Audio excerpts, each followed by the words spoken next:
Welcome back to Tired of the Crud Sports. So right now, an exciting event going on are the NBA Finals, and we have high competition going on right now. But what do you see happening in the upcoming match? Well, it's hard to say who's going to win. What is it, Game 5? Is it Game 4? I kind of lost track. And are we worried about making mistakes? No, we're not, because this is Tired of the Crud Sports. We're doing this broadcast the way we want to. Some people would say that our set looks a little bit crude and prehistoric. I ask you the question, what did Letterman's first episode look like? He had a piece of cardboard paneling behind him and a plastic desk. So we're not worried about the set. We're worried about the content of this program, and we want to make you laugh while we fill you in.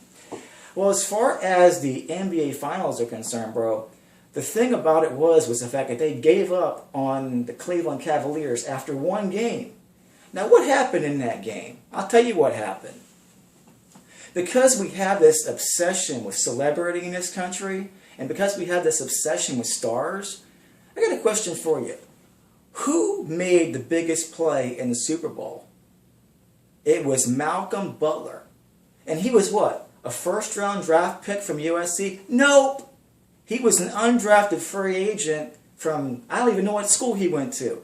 And all he does is come into camp and works his butt off. And the most important thing is, unlike a star, he does what the coaches tell him to do. So these championships have little, if anything, to do with who the stars are. So when Kyrie Irving got hurt, what happened? Why did every single sports analyst in the country write off the Cleveland Cavaliers? I'll tell you why. Because when they figured out when Kyrie Irving got hurt in overtime, who came in and replaced him? A white guy came in and replaced him. And so that's ultimately the reason why everybody wrote them off, because people think that white people can't play sports. Well, I think that that's not what Dellavedova is concerned about. What Dellavedova and the Cleveland Cavaliers are concerned about is just the fact that people are writing them off, so they're playing with heart and character. All Dellavedova has to do to shut off Steph Curry is to play hard, is to give it as much effort as Steph Curry is. What about LeBron's performance? LeBron's performance has been just amazing. LeBron is arguably the best basketball player ever, because he's doing what he's doing with a lesser team than what Michael Jordan had when he was with the Bulls.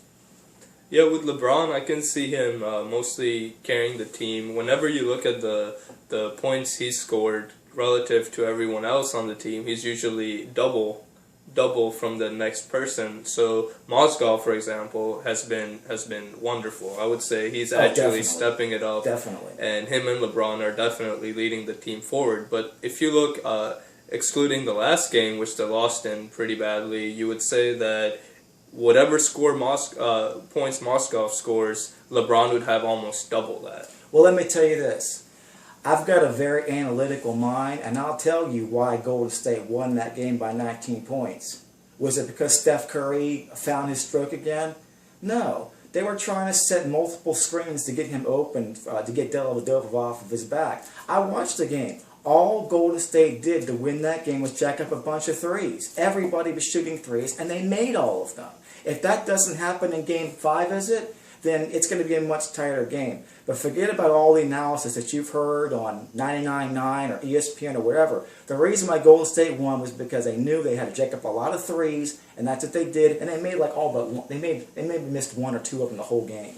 And here's another advantage they have is that they're on an analytics scale, their points are fairly well distributed. It is a team effort to make them win. This is true.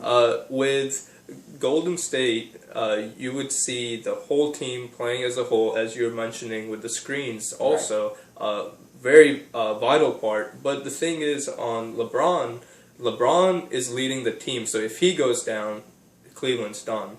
This is true. That was good.